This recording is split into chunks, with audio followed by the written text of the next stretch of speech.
Quiero que oremos. Padre querido, gracias te damos por todo lo que se ha hecho hasta este momento. Gracias por tu pueblo que ha entrado en su reposo el día de hoy.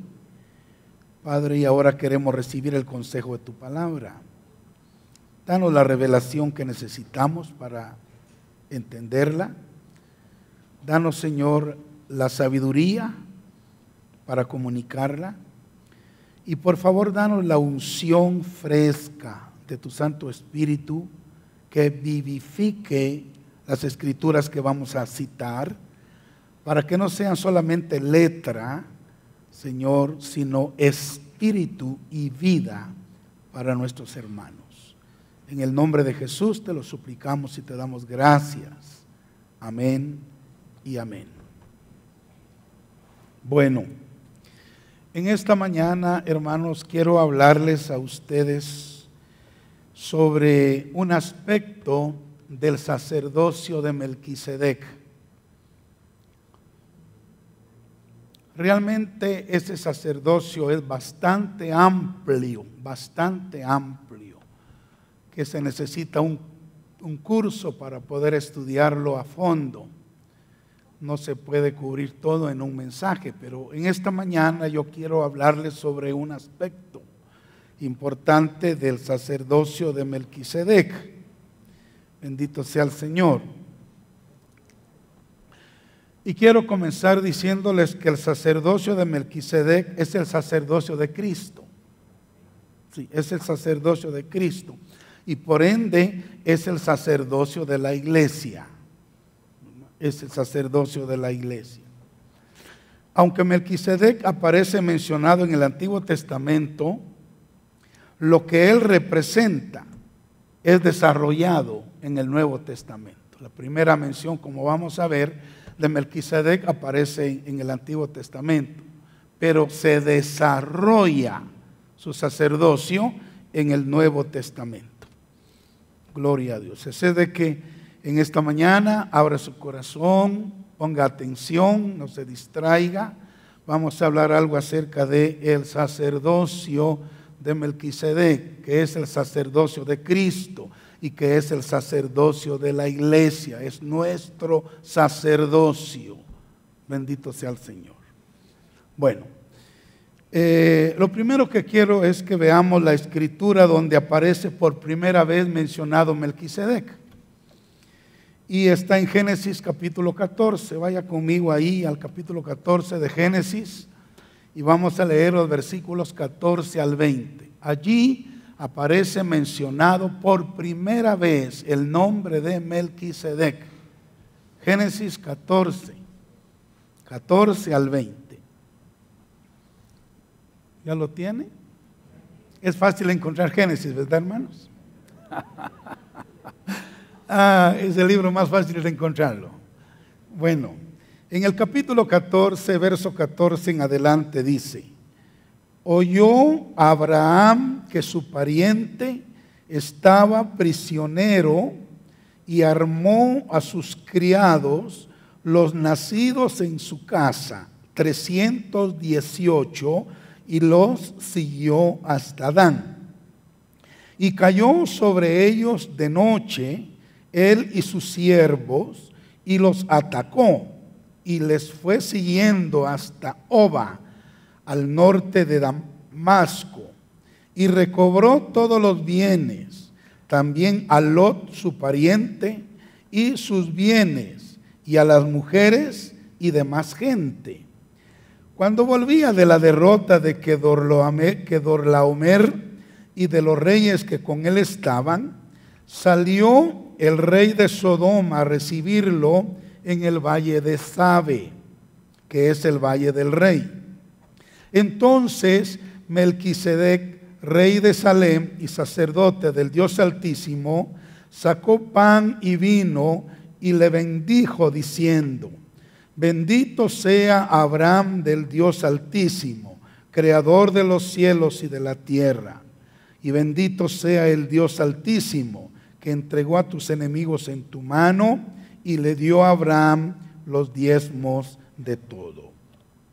Aquí esta es la primera vez en la que se menciona a Melquisedec en la Sagrada Escritura. Interesante historia, ¿verdad? Analicemos la misma. En esta ocasión, hermanos, tenemos a Lot, el sobrino de Abraham, viviendo en Sodoma.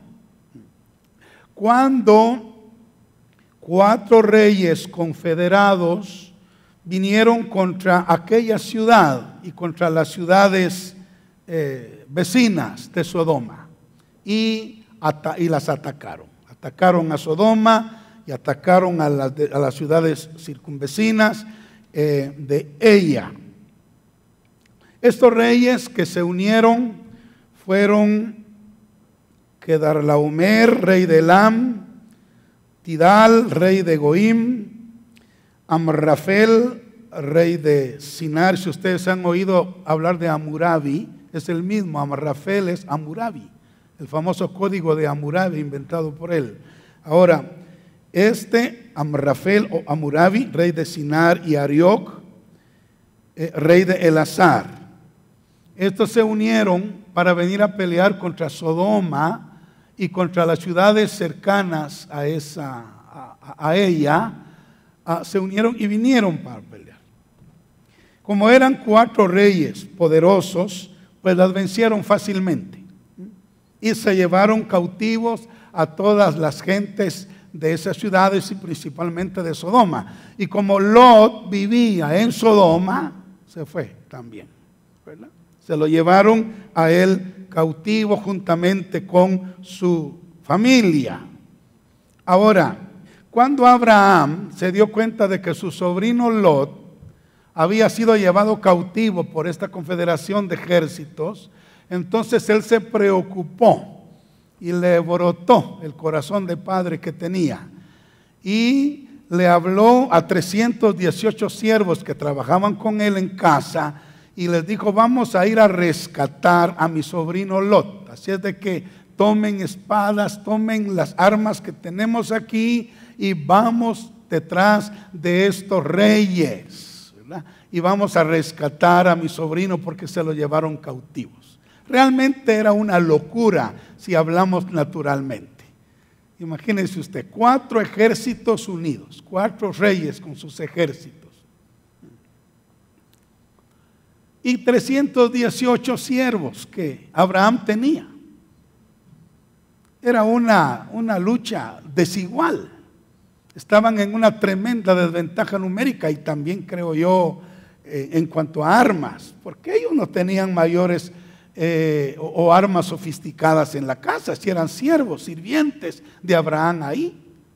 Sin embargo, Dios guió a Abraham para que fuera con sus 318 a libertar a Lot de las garras, de las manos de estos 4 reyes que se habían unido.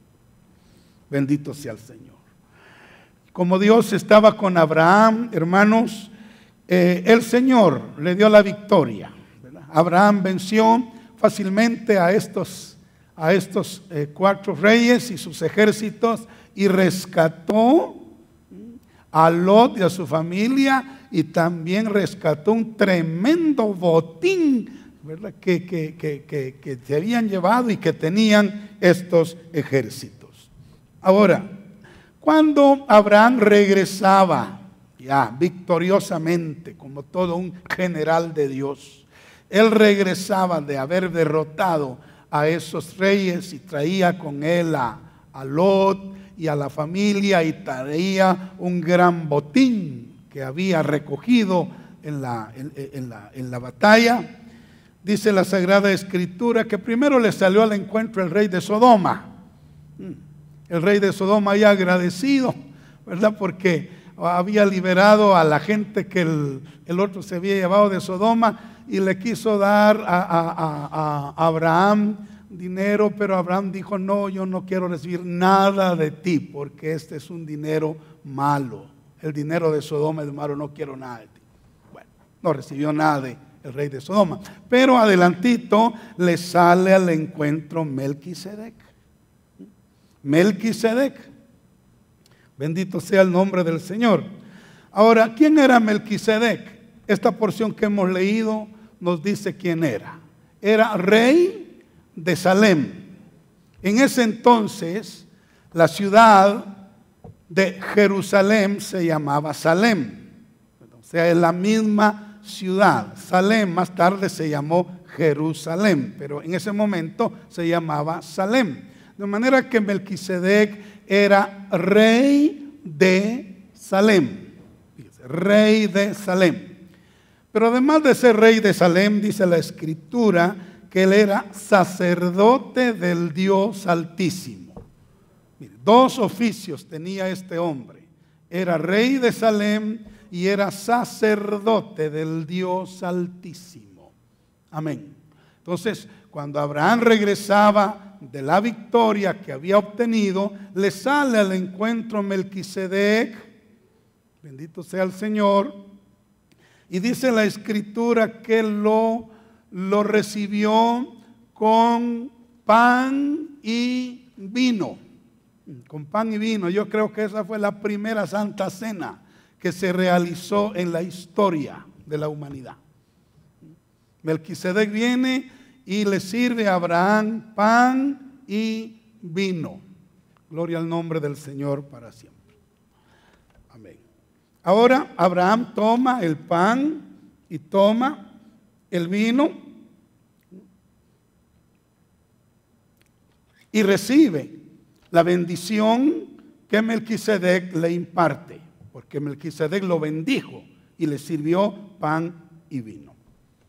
Entonces Abraham, recogiendo todo el botín que habían traído, dice la Escritura que hizo cuentas ahí.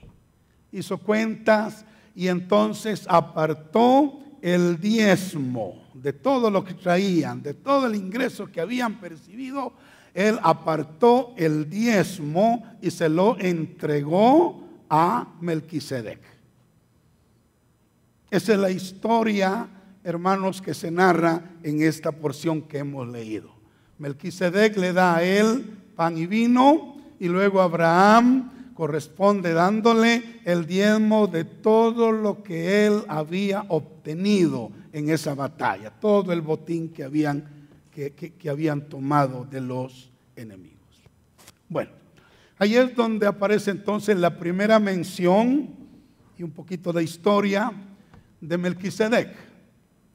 Vayamos a la segunda mención en la Biblia. ¿Dónde más aparece Melquisedec? El Salmo 110, versículo 4. Vaya conmigo allí, al Salmo 110, versículo 4.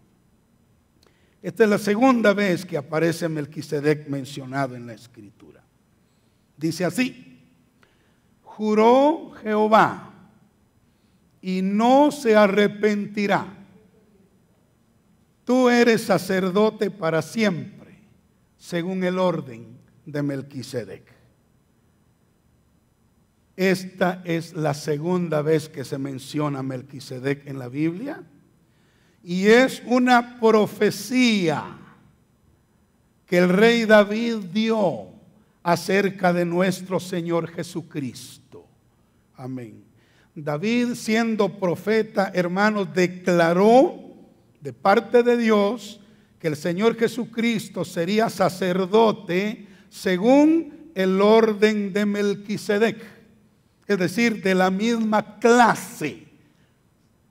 No sé si es correcto usar esta palabra, pero la usaré.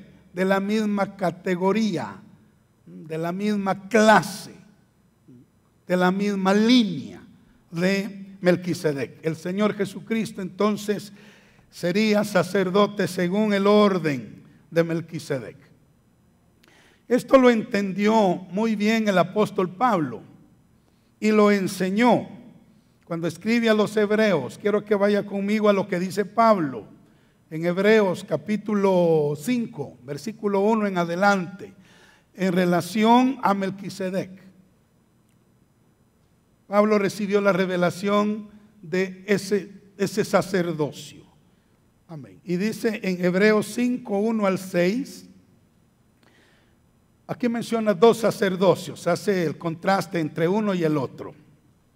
Dice, porque todo sumo sacerdote de entre los hombres es constituido a favor de los hombres en lo que a Dios se refiere, para que presente ofrendas y sacrificios por los pecados, para que se muestre paciente con los ignorantes y extraviados, puesto que Él también está rodeado de debilidad, y por causa de ella debe ofrecer por los pecados, tanto por sí mismo como también por por el pueblo. Y nadie toma para sí esta honra, sino el que es llamado por Dios, como lo fue a Aarón. Entonces Pablo está haciendo aquí mención al sacerdocio arónico, al sacerdocio levítico, para contrastarlo con el sacerdocio de Melquisedec. Ustedes saben que en la era de la ley, el sacerdocio levítico era el que funcionaba, el sacerdocio arónico, amén, que era una sombra nada más del sacerdocio de Melquisedec. Este era un tipo nada más del sacerdocio de Melquisedec, del sacerdocio de Cristo, amén. Ahora seguimos leyendo, porque Pablo dice, así tampoco Cristo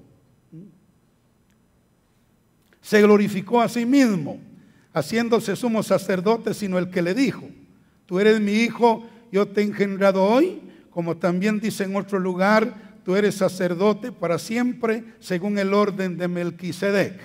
Entonces Pablo lo que está diciendo es, miren, si en el sacerdocio arónico nadie se nombraba a sí mismo sacerdote, no, sino que Dios era el que nombraba a los sacerdotes, así como lo hizo con Aarón, con sus hijos, con la tribu de Leví. O sea, ellos no se ponían como sacerdotes a sí mismos, fue Dios el que los puso, el sacerdocio arónico. Pero así también, dice Pablo, el sacerdocio de Melquisedec. Amén. Así también Cristo, sumo sacerdote según el orden de Melquisedec, no se glorificó a sí mismo, no se puso a sí mismo como sacerdote, sino que aquel que le había dicho, tú eres mi hijo, yo te he engendrado hoy, le volvió a decir, eres sacerdote también según el orden de Melquisedec. O sea, el Padre eligió a Cristo también para que fuera sacerdote según el orden de Melquisedec. ¿Me doy a entender? ¿Estamos entendiendo? Bueno, espero que casi no dijeron amén. Pero es sencillo, no es complicado. A estas alturas ya debemos entender estas cosas porque ya tenemos un buen recorrido y no somos niños espirituales, debemos ya aprender a digerir un alimento de esta naturaleza. Bueno, miremos algo acerca de estos dos sacerdocios que Pablo menciona acá, en contraste, ¿verdad? Miremos, primero el sacerdocio arónico. ¿Qué dice la Biblia acerca del sacerdocio arónico? Primero dice que fue constituido a favor de los hombres en lo que a Dios se refiere para ofrecer ofrendas y sacrificios por los pecados. El sacerdocio arónico o levítico fue instituido por Dios a favor de los hombres para que ofrecieran sacrificios delante de Dios por los pecados del pueblo. Bueno. También dice que fue constituido para mostrarse paciente para con los ignorantes y extraviados, puesto que ellos mismos estaban rodeados de debilidad. Ellos eran hombres tan débiles como cualquier hombre del pueblo. Entonces fueron puestos como sacerdotes para que ellos consideraran a los demás, ¿verdad? O sea, se pusieran en sus zapatos. Que ellos también estaban rodeados de las mismas debilidades del pueblo, entonces para que los comprendieran y se pusieran en la brecha delante de Dios a interceder por ellos, porque ellos mismos estaban rodeados de debilidad. Entonces para comprender a los hombres débiles, ¿verdad? Entonces fueron puestos ahí como sacerdotes, los arónicos o levitas. Tercero, y por causa de su debilidad, estos sacerdotes debían ofrecer sacrificios por ellos mismos y por los pecados del pueblo. Como eran seres humanos tan naturales, pecadores también, ellos tenían que ofrecer sacrificios primeramente por ellos y después por los del pueblo. Primero se tenían que arreglar ellos con Dios y después ser mediadores delante de Dios por el pueblo, ofreciendo los sacrificios que la ley había estipulado. Además, dice que nadie tomaba para sí esta honra de ser sacerdote, sino aquellos que eran llamados por Dios, como lo había sido Aarón. Lo que les estaba diciendo, estos sacerdotes levitas o arónicos, ellos no se autonombraban sacerdotes, sino que fueron elegidos por Dios, así como lo fue Aarón, ellos también fueron elegidos. Eso es lo que Pablo dice en esta porción que nos ocupa acerca del sacerdocio arónico, que es el sacerdocio según la ley, el sacerdocio mosaico, ¿verdad? Que ya terminó. Amén. Ahora, ¿qué dice Pablo acerca del sacerdocio de Cristo? El sacerdocio de Melquisedec. Veamos. Lo que Pablo dice aquí es que de la misma manera que el sacerdocio arónico no se autonombraba, sino que era nombrado por Dios, de esa misma manera Cristo no se glorificó a sí mismo haciéndose el sumo sacerdote, sino que el Padre Celestial, que antes le había dicho, tú eres mi hijo, también le dijo, tú eres sacerdote según el orden de Melquisedec. Amén. O sea que el mismo Padre Celestial fue el que lo eligió a Cristo y estableció ese sacerdocio para Cristo y también para la iglesia. En los versículos 7 al 10, aquí de Hebreos capítulo 5, miremos lo que dice. Es el mismo contexto. Dice, y Cristo, en los días de su carne, ofreciendo ruegos y súplicas con gran clamor y lágrimas al que le podía librar de la muerte, fue oído a causa de su temor reverente. Y aunque era hijo, por lo que padeció, aprendió la obediencia. Y habiendo sido perfeccionado, vino a ser autor de eterna salvación para todos los que le obedecen. Y óigame, y fue declarado por Dios sumo sacerdote según el orden de Melquisedec. Bueno, entonces vemos entonces que Cristo Jesús fue declarado por Dios el Padre sumo sacerdote según el orden de Melquisedec. Bendito sea Dios. Ahora,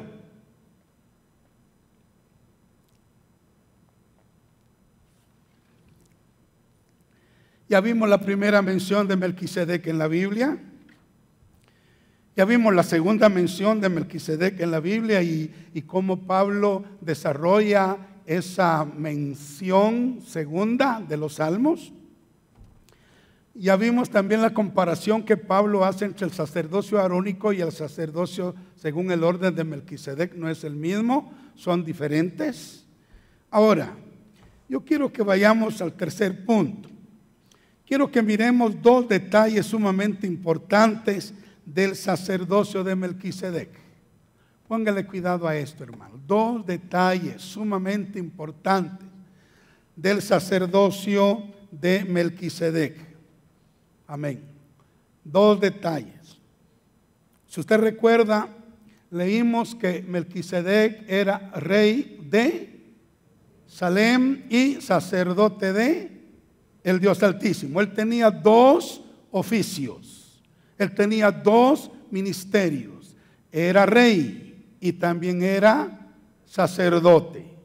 Amén. Note que los sacerdotes de la línea de Aarón y de Leví, ellos solo eran sacerdotes, ellos no eran reyes. No eran reyes. Los reyes salieron de otra tribu, de la tribu de Judá. Sí. Entonces, ellos solo eran sacerdotes, pero Melquisedec es las dos cosas. Él es rey de Salem y él es sacerdote del Dios Altísimo. Gloria a Dios. O sea, él reinaba en Jerusalén, hermanos. Él reinaba en Jerusalén. Y esto es maravilloso, porque esto nos habla acerca de nuestro Señor Jesucristo. Él reina, Él reinará en Jerusalén. Amén. En la Jerusalén terrenal, Él va a reinar en su segunda venida. Pero Él reinará en la Jerusalén celestial por siempre y para siempre. Pero Él reina en la Jerusalén espiritual, que es la iglesia. De la misma manera que Melquisedec era rey de Salem, Cristo Jesús es Rey de Salem. Amén. Tómese como Salem a Jerusalén de allá del Medio Oriente. Tómese como Salem la Jerusalén celestial. Y tómese como Salem la iglesia, que también es la Jerusalén espiritual. Cristo es Rey de Salem, es Rey de Jerusalén. Bendito sea el nombre de Dios. ¿Cuántos dicen amén? Ahora, solo leamos unos versículos aquí. Mateo 2, 1 al 2. Dice, cuando Jesús nació en Belén de Judea, en días del rey Herodes, vinieron del oriente a Jerusalén unos magos diciendo, ¿dónde está el rey de los judíos que ha nacido? Porque su estrella hemos visto en el oriente y venimos para adorarle. Notemos cómo estos sabios del oriente califican, declaran al Señor que había nacido como rey de los judíos en su nacimiento. Vamos a Juan 19, 17 al 19. Dice, y él, cargando su cruz, salió al lugar llamado de la calavera, y en hebreo Gólgota, y allí le crucificaron, y con él a otros dos, uno a cada lado, y Jesús en medio. Escribió también Pilato un título que puso sobre la cruz, el cual decía, Jesús Nazareno, Rey de los judíos. Y vayamos a Apocalipsis 19, 16. En la segunda venida de Cristo, Él viene montado en un caballo blanco. Dice, y en su vestidura y en su muslo trae escrito este nombre, Rey de Reyes y Señor de Señores. Entonces, solo tomé 3 versículos de la cantidad vasta que hay, hermanos, donde se menciona a Cristo como Rey. Pero quise que viéramos a Jesús como Rey en su nacimiento, que viéramos a Jesús como Rey en su muerte y que viéramos a Jesús como Rey en su segunda venida. Amén. Él es Rey desde que nació, Él es Rey cuando murió, Él es Rey cuando venga, Él es el Rey. Entonces, el primer oficio de Melquisedec, Rey de Salem, se está cumpliendo en la persona del Señor Jesucristo. ¿Estamos entendiendo? Bueno, pero en segundo lugar, Melquisedec era sacerdote también, sacerdote del Dios Altísimo. El sacerdote ofrecía ofrendas y sacrificios, como ya hemos leído, ¿verdad? Ofrendas y sacrificios por los pecados de su pueblo. Ahora, Melquisedec era sacerdote. Él ofrecía sacrificios delante de Dios por los pecados del pueblo que gobernaba, ¿verdad? De Salem, donde él era rey. Amén. Ahora, y de Cristo, pues obviamente se dice lo mismo. Él es sumo sacerdote. Él no ofreció sacrificios de animales, ¿verdad? No ofreció sacrificios de cereales. No. Él ofreció su propia vida en sacrificio delante del Padre por su pueblo. Gloria a Dios. Hebreos capítulo 3, versículo 1.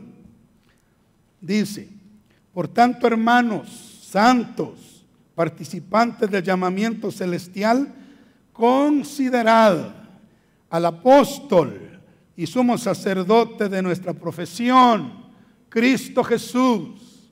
Pablo dice, considérenlo, analícenlo, estudienlo, pongan su atención en, aleluya, el apóstol y sumo sacerdote de nuestra profesión, que es Cristo Jesús. Porque Él no solamente es rey, también Él es sacerdote. Sacerdote.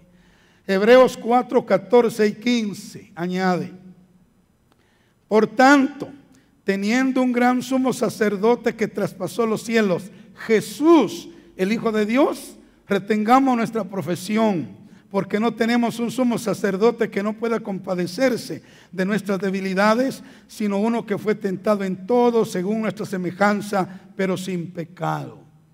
Entonces, vemos claramente aquí, hermanos, en la Escritura, que Cristo Jesús Es rey y también es sacerdote. Los dos oficios están en una persona. Los dos oficios están fusionados en el mismo sacerdocio.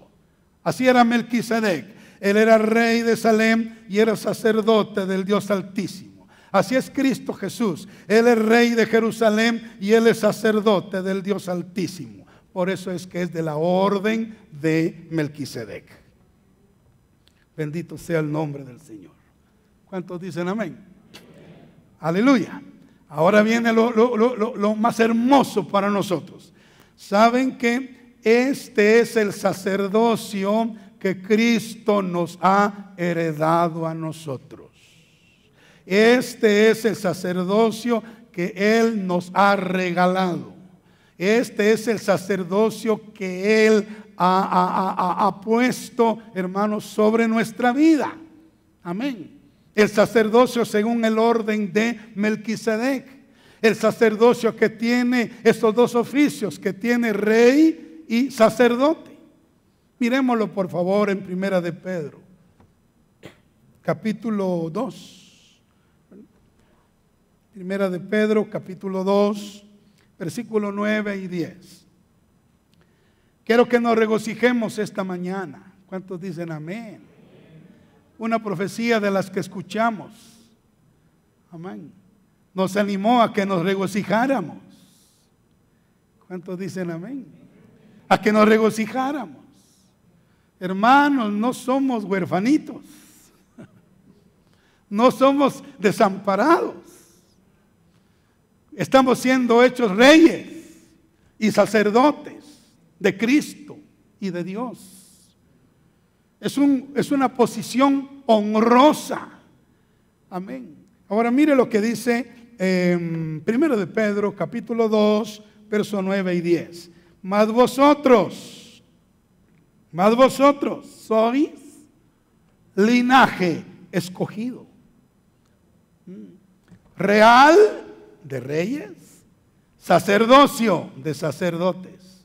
Vosotros sois real sacerdocio, real de realeza, sacerdocio de sacerdotes de sacerdocio. Somos real sacerdocio, o sea, sacerdotes según el orden de Melquisedec, para que anunciéis las virtudes de aquel que os llamó de las tinieblas a su luz admirable. Oiga, vosotros que en otro tiempo no erais pueblo, hermanos, no pertenecíamos ni a los judíos terrenales, no erais pueblo, pero que ahora sois pueblo de Dios. ¿Y qué pueblo, hermanos? Que en otro tiempo no habíais alcanzado misericordia, porque estábamos en el mundo, ajenos a la vida de Dios, pero ahora habéis alcanzado misericordia. Por eso debemos regocijarnos. Hemos sido el objeto de la misericordia de Dios. Aleluya. Debe alegrarse, debe animarse, debe fortalecerse en esa realidad. Usted no era pueblo, pero ahora es pueblo. Usted no había alcanzado misericordia, pero ahora ha alcanzado misericordia. El Señor ahora le ha regalado un sacerdocio, pero no a la manera de Aarón y Leví. Ahora le ha regalado un sacerdocio según la orden, el orden de Melquisedec, que es el sacerdocio de Cristo, que combina los dos oficios, reyes y sacerdotes. Vayamos a Apocalipsis capítulo 1, versículos 5 y 6, por favor. Dice: y de Jesucristo, el testigo fiel, el primogénito de los muertos y el soberano de los reyes de la tierra, al que nos amó y nos lavó de nuestros pecados con su sangre. Note cómo comienza Juan describiendo esta cadenita hermosa. Dice que nos amó, número 1. Nos lavó de nuestros pecados con su sangre, número 2. Y nos hizo reyes y sacerdotes para Dios su Padre. Fíjate, qué maravilla. Nos amó, nos lavó y nos hizo reyes. Ahora Juan dice, está hablando ya en pasado, nos hizo porque Él está en el futuro. Apocalipsis es del futuro, ¿verdad? Por eso Él está hablando en tiempo pasado, nos hizo porque la obra ya está terminada cuando Juan la vio. Pero en el presente podemos decir, Él nos está haciendo, ¿verdad? Reyes y sacerdotes para Dios su Padre. ¿Me doy a entender? Él nos está haciendo, está trabajando en nuestra vida para hacernos reyes y sacerdotes. Ahora, como Juan ya ve el producto terminado en el futuro, Él dice, nos hizo, ¿verdad? Pero todavía no hemos llegado al punto donde Él haya terminado la obra. Él está trabajando en nosotros, haciéndonos reyes y sacerdotes para Dios su Padre. Vaya conmigo a Apocalipsis 5, 9 y 10. Dice, y cantaban un cántico nuevo, diciendo, digno eres de tomar el libro y de abrir sus sellos, porque tú fuiste inmolado, y con tu sangre nos has redimido para Dios, de todo linaje y lengua y pueblo y nación, y nos has hecho para nuestro Dios reyes y sacerdotes, y reinaremos sobre la tierra. Alabado sea Dios. Entonces note, aquí hay otro orden maravilloso. Primero, el Señor fue inmolado. El Cordero de Dios fue inmolado en la cruz para poder hacernos reyes y sacerdotes finalmente. Amén. Pero antes de sernos reyes, Él nos redimió con su sangre de todo linaje, pueblo, tribu, lengua y nación, y nos está haciendo reyes y sacerdotes. No se confunda, hago énfasis en esto. Juan está hablando en tiempo pasado, nos hizo porque Él está en el futuro. Él está ya viendo el producto terminado. Amén. Entonces, y el Señor no ha terminado su obra en nosotros todavía, está trabajando, está haciéndonos reyes y sacerdotes. Pero ya nos incluyó en el sacerdocio de Melquisedec. Alabado sea el nombre de Dios. Y qué lindo dice que reinaremos sobre la tierra. Ese es uno de los propósitos por los cuales el Señor nos hará reyes y sacerdotes, para que reinemos sobre la tierra. Hermanos y hermanas, el milenio está a las puertas. El milenio está a las puertas. La edad de la gracia está terminando, hermanos. Hay muchos pasajes en la Escritura que nos muestran que la edad de la gracia serán como 2000 años. Como 2000 años. Y ya estamos llegando, amén, a ese tiempo. A los 2000 años. Aleluya. Usted dirá, pero ya estamos en el 2019. Pero tenemos que contar desde el momento en que el velo del templo se rasgó, cuando Cristo murió en el año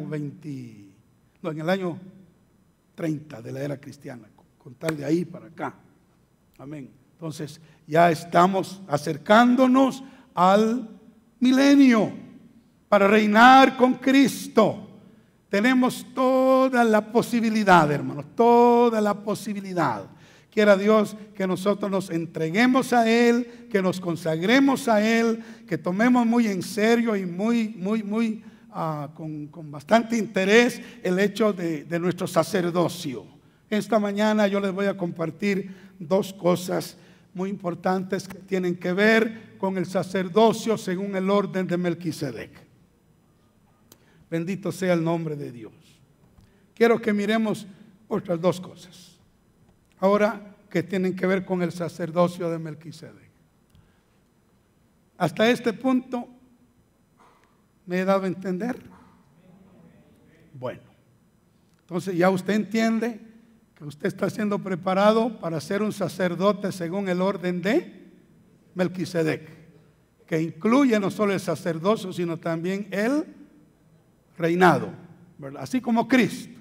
Ahora, dos aspectos que encontramos desde el mero principio, hermanos, en el que se menciona Melquisedec. El primero, que usted me va a ayudar, ¿qué ¿qué fue lo que Melquisedec le sirvió a Abraham cuando lo encontró? Pan y vino. Correcto, esto fue lo primero que le sirvió. Ahora, ¿de qué nos habla el pan y el vino ahora en nuestros días? ¿Qué representa el pan y el vino para nosotros?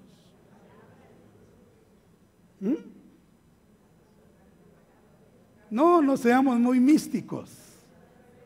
Seamos prácticos. La Santa Cena. Santa Cena, pan y vino. Pan y vino. Y eso fue lo que le sirvió Melquisedec a Abraham, pan y vino.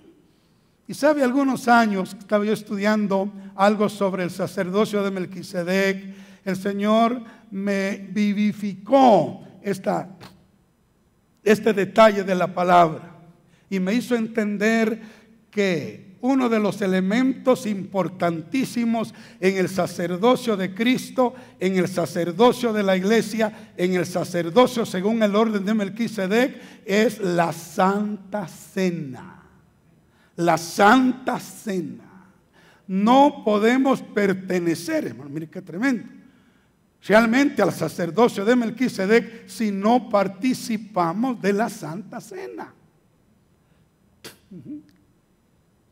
Es de vital importancia que nosotros participemos de la Santa Cena. Por eso fue, mire, los dos, bueno, no quiero comparar a Jesús, pero primero, por eso es de que Jesús instituyó muy seriamente, muy formalmente, la Santa Cena en sus discípulos. La Santa Cena en sus discípulos. Usted sabe que cuando uno va a morir, cuando un hombre va a morir, las últimas palabras que dice son las más importantes de la vida de esta persona. Se supone que así sea, yo creo que así es, ¿verdad? Que cuando el hombre ya sabe que va a morir, entonces o llama a sus hijos, o llama a su esposa, o llama a su familia, y para él las últimas palabras que está diciendo son las más importantes. Quiere que esas palabras sus familiares las escuchen y las atiendan y las guarden para siempre. ¿Y saben cuáles fueron unas de las últimas palabras que Jesús antes de morir pronunció? La institución de la Santa Cena. Sí, fueron una de las últimas enseñanzas del Señor. Amén. La institución de la Santa Cena. Miremos Mateo capítulo 26, versículo 26 al 29. Y si usted busca en los evangelios, se dará cuenta de que la enseñanza de Jesús en la Santa Cena está en los últimos capítulos, porque fue una de las últimas cosas que Él enseñó. Dice así: y mientras comían, tomó Jesús el pan y bendijo, y lo partió y dio a sus discípulos y dijo: tomad, comed, esto es mi cuerpo. Y tomando la copa y habiendo dado gracias, les dio diciendo: bebed de ella todos, porque esto es mi sangre del nuevo pacto, que por muchos es derramada para remisión de los pecados. Y os digo que desde ahora no beberé más de este fruto de la vid hasta aquel día en que lo beba nuevo con vosotros en el reino de mi Padre. Esta fue la última cena que el Señor llevó a cabo en su ministerio terrenal. Y saben que Él anunció que lo primero que Él va a hacer en el reino, cuando Él venga a establecer su reino, es otra vez participar del pan y del vino, otra vez de la Santa Cena. Es sumamente importante, entonces, es parte del ministerio, del sacerdocio de Melquisedec. Miremos al otro hombre del Nuevo Testamento a quien hay que ponerle atención, Pablo. Primera de Corintios 11, 23 en adelante. Dice Pablo: porque yo recibí del Señor. Hermanos, y cuando algo se recibe del Señor hay que ponerle atención, hay que tomarlo en cuenta. Porque yo recibí del Señor lo que también os he enseñado, que el Señor Jesús, la noche que fue entregado, los últimos momentos de su estancia en la tierra, la noche que fue entregado, tomó pan y habiendo dado gracias, lo partió y dijo: tomad, comed, esto es mi cuerpo que por vosotros es partido. Haced esto en memoria de mí. Asimismo tomó también la copa, el vino, después de haber cenado, diciendo: esta copa es el nuevo pacto en mi sangre. Haced esto todas las veces que la bebiereis en memoria de mí. Así pues, todas las veces que comiereis este pan y bebiereis esta copa, la muerte del Señor anunciáis hasta que Él venga. ¿Cuántos dicen amén? Ay, ay, ay.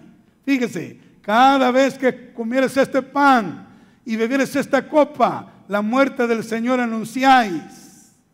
Número 1, hasta que Él venga, su venida, o sea, su muerte y su venida, se anuncian en la Santa Cena. Quiero decir que cuando Melquisedec le estaba sirviendo el pan y el vino a Abraham, estaba anunciando que, vamos a ver, 2000 años más tarde, 2000 años más tarde, Cristo iba a morir en la cruz del Calvario. Desde ahí se le estaba anunciando a Melquisedec a Abraham que 2000 años más tarde Cristo iba a venir e iba a morir.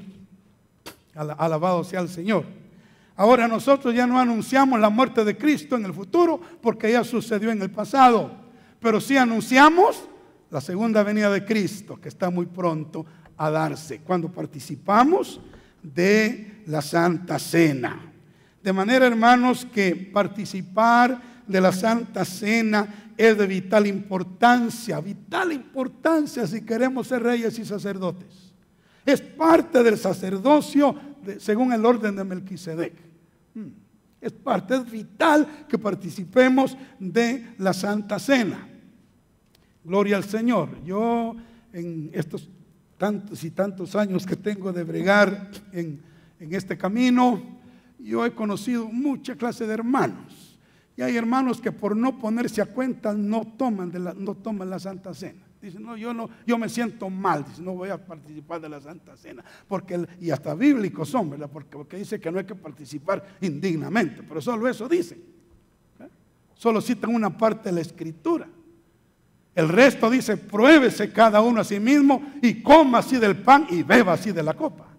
O sea, no dice si se siente mal, no participe, no. Dice: si se siente mal, pruébese a sí mismo, arréglese con Dios y coma del pan y beba de la copa. Amén. Entonces tenemos que tomar la Santa Cena, hermanos, con mucho gozo, con alegría, porque es parte del sacerdocio de Melquisedec. Dicen amén. Bueno, aquí les tengo una pequeña palabritas sobre la Santa Cena. Debemos participar de la Santa Cena con fe, hermanos. Es un acto de fe en el que recordamos el sacrificio que Cristo hizo en la cruz por nosotros para darnos la salvación y también todos los beneficios que ella conlleva.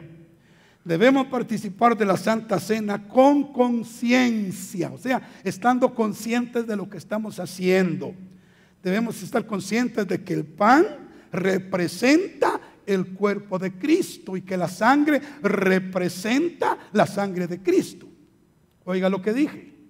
No dije el pan es el cuerpo de Cristo, ni dije el pan es la copa es la sangre de Cristo. No dije eso.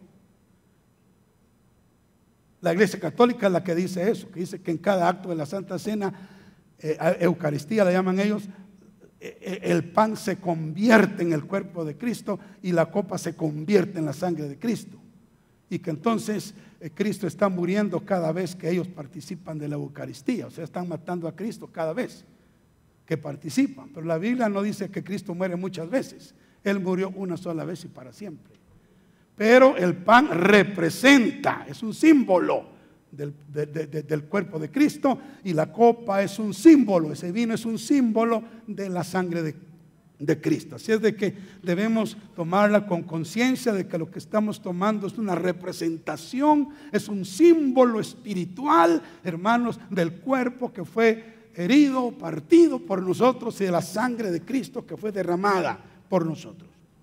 En tercer lugar, debemos participar de la Santa Cena con el temor de Dios, con el temor de Dios, con un respeto maravilloso, con una reverencia, si se puede decir, extraordinaria, porque estamos en figura, en símbolo, en tipo, estamos contemplando el sacrificio de Cristo en la cruz del Calvario. Entonces debemos tomarla en el temor de Dios. Amén. Y también debemos hacerlo por obediencia.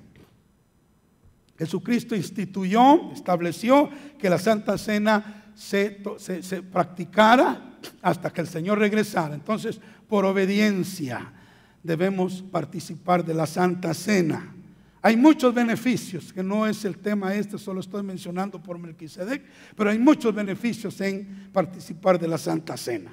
Así es de que participemos con regularidad. Y nosotros como sus pastores consideramos la importancia de la Santa Cena y entendemos que hay hermanos que no pueden venir los domingos, que solo pueden venir los viernes por su distancia, que solo pueden venir los domingos, no pueden venir los viernes, ¿verdad? Solo los domingos porque viven lejos. Entonces por eso hacemos un domingo Santa Cena, un mes, otro domingo, otro mes, viernes, domingo y viernes, para que aquellos que no pueden venir los domingos, pues por lo menos, y solo los viernes, puedan participar de la Santa Cena también. Amén. Bueno, entonces participemos con regularidad. Pero ¿cuál fue el otro aspecto que sucedió en el encuentro entre Abraham y Melquisedec? ¿Qué le dio Melquisedec a Abraham? Dijimos, pan y vino. Gloria a Dios. Santa Cena. Hay que participar. Pero ¿qué fue lo que le dio a Abraham a Melquisedec? Le dio los diezmos de todo. ¿Sabe? Yo he escuchado a algunas personas que dicen, mire, el diezmo no es de la gracia, dice, el diezmo es de la ley. Por eso nosotros no diezmamos y no recogemos diezmos, dicen en las iglesias, porque el diezmo es de la ley. ¿Quién dice que es de la ley si aquí la ley no había venido todavía? La ley vino con Moisés, y aquí estamos hablando de Abraham, el hombre de fe, el hombre que es padre de todos los creyentes, ¿verdad? Entonces, el diezmo no es solo de la ley, pasó por la ley también, pero el diezmo es de la fe, es del sacerdocio de Melquisedec. El diezmo es parte del sacerdocio de Melquisedec. Entonces, Abraham dice que le dio a Melquisedec los diezmos de todo. Amén, los diezmos de todo. Y si vamos a Malaquías capítulo 3, versículo 10, el profeta dice lo siguiente: traed todos. Fíjate que Abraham le dio los diezmos de todo, de todo. Y aquí el mandamiento se repite diciendo, no, traed todos los diezmos al alfolí y haya alimento en mi casa. Y probadme ahora en esto, dice Jehová de los ejércitos, si no, os abriré las ventanas de los cielos y derramaré sobre vosotros bendición hasta que sobreabunde. Reprenderé también por vosotros al devorador y no os destruirá el fruto de la tierra, ni vuestra vida en el campo será estéril, dice Jehová de los ejércitos. Y todas las naciones os dirán bienaventurados, porque seréis tierra deseable, dice Jehová de los ejércitos. Bendito sea el nombre del Señor. Entonces, el diezmo, hermanos, no es de la ley solamente, como muchos dicen. El diezmo es parte del sacerdocio de Melquisedec, que vino antes de la ley. Y todo creyente que quiera ser parte del sacerdocio de Cristo, que quiera ser rey y sacerdote, que quiera pertenecer al sacerdocio de Melquisedec, según el orden de Melquisedec, debe observar estas dos cosas, entre otras más, pero creo que son vitales estas dos. Debe participar de la Santa Cena y debe ser fiel en sus diezmos. En Génesis capítulo 28, versículo 22, que todavía no había venido la ley tampoco acá, porque aquí está hablando Jacob,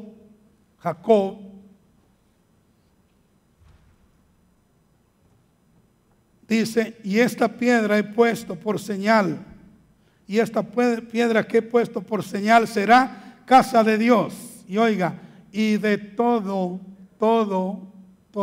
lo que me diereis, el diezmo apartaré para ti. Todo. Entonces, yo lo que veo en la Escritura es que el diezmo es parte del sacerdocio de Melquisedec y que debemos ser fieles en dar todo el diezmo de lo que el Señor nos da. Amén. Ahora, algunas cositas o actitudes, ¿cómo debemos dar, hermanos? ¿Cómo debemos dar? En primer lugar, cuando usted dé, cuando yo dé, cuando demos para Dios, debemos dar con gozo. ¿Dicen amén? Dar con gozo, no con tristeza, hermano, ni por necesidad, ni así a la fuerza. No, debemos dar con gozo. Segunda de Corintios 9:7 dice que cada uno dé como propuso en su corazón, no con tristeza, ni por necesidad, porque Dios ama al dador alegre. Demos con gozo nuestros diezmos, nuestras ofrendas, démoslas porque somos parte del sacerdocio de Melquisedec y eso es parte de ese sacerdocio, démosla con gozo. En segundo lugar, demos con gratitud, hermanos. Sí. Primer libro de Crónicas 29:14 dice, porque ¿quién soy yo y quién es mi pueblo para que pudiésemos ofrecer voluntariamente cosas semejantes? Pues todo es tuyo y de lo recibido de tu mano, de eso te damos. ¿Cuántos dicen amén? Y saben una cosa, por alguna razón, ayer o antier que estaba yo meditando en esto, se me hizo, pero así, viva esa palabra, porque todo es tuyo, todo es de Dios. Entonces digo, yo no tengo nada. Realmente yo no tengo nada. Y si entendemos esto, usted va a estar de acuerdo conmigo que no tenemos nada. Todo es de Él, ¿o no? A ver, dicen amén a eso. Todo es de Él. Todo es de Él. Y de lo recibido de su mano es que nosotros le damos, ¿verdad? Él nos da para que nosotros, con gratitud, porque Él nos da, le devolvamos el 10%. Amén. Demos entonces con gozo, demos con gratitud, seamos agradecidos. Demos también con generosidad. Segunda de Corintios 9:5-6. Dice, por tanto, tuve por necesario exhortar a los hermanos que fuesen primero a vosotros y preparasen primero vuestra generosidad antes prometida para que esté lista como de generosidad y no como de exigencia nuestra. Pero esto digo, el que siembra escasamente, también segará escasamente, y el que siembra generosamente, generosamente también segará. La palabra generosamente lleva implícita dos ideas. Primero, voluntario, no a la fuerza, voluntario y abundante. Voluntario y abundante. Esos son los dos pensamientos que lleva la palabra generosamente. Es algo voluntario y es algo abundante también. Así debemos dar. En cuarto lugar, debemos dar con liberalidad. Con liberalidad. Segunda de Corintios 9:13. Dice, pues por la experiencia de esta administración, glorifican a Dios por la obediencia que profesáis al Evangelio de Cristo y por la liberalidad de vuestra contribución para ellos y para todos. Cuando demos, hermanos, demos con liberalidad. Yo estaba averiguando qué significa la palabra liberalidad. Una cosa es generosidad y otra cosa es liberalidad. Generosidad tiene que ver con dar abundantemente y voluntariamente. Pero liberalidad tiene que ver con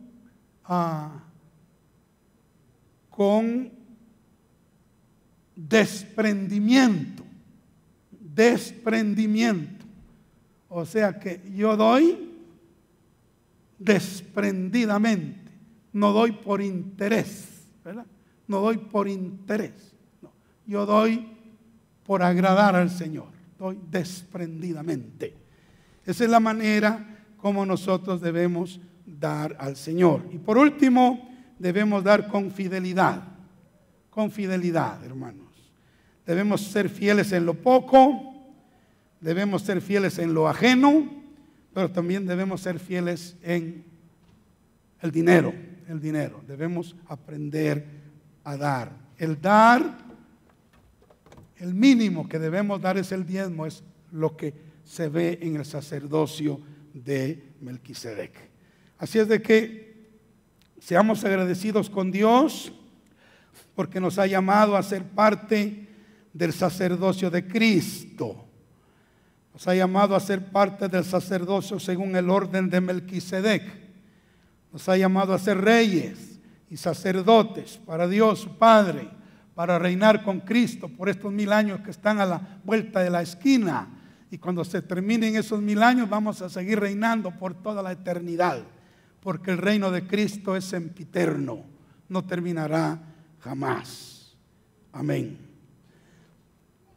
Y tomemos en cuenta la Santa Cena, hermanos, y tomemos en cuenta el diezmo también como parte de nuestro sacerdocio. Que Dios nos bendiga. Quiero suplicarles que se pongan de pie. Vamos a orar y luego terminamos. Gloria a Dios.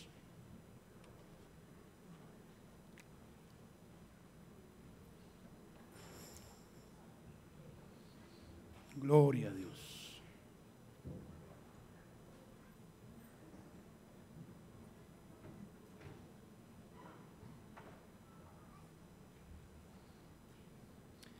Hubiera sido lindo participar hoy de la Santa Cena, pero no nos pusimos de acuerdo.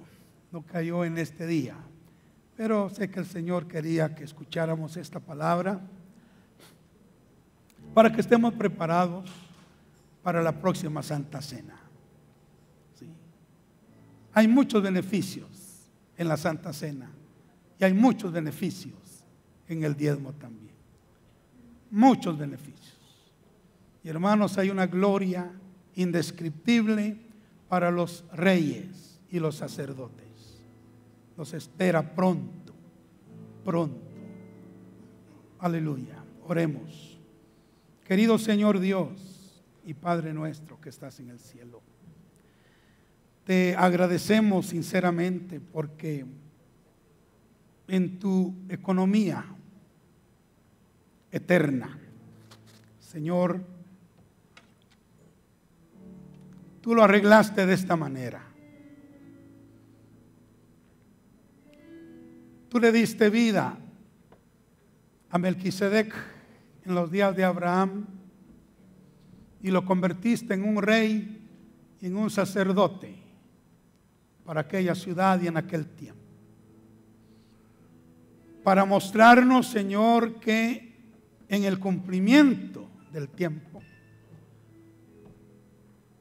tu Hijo Jesucristo iba a venir a esta tierra y tú lo ibas a nombrar rey y sacerdote, según el orden de Melquisedec.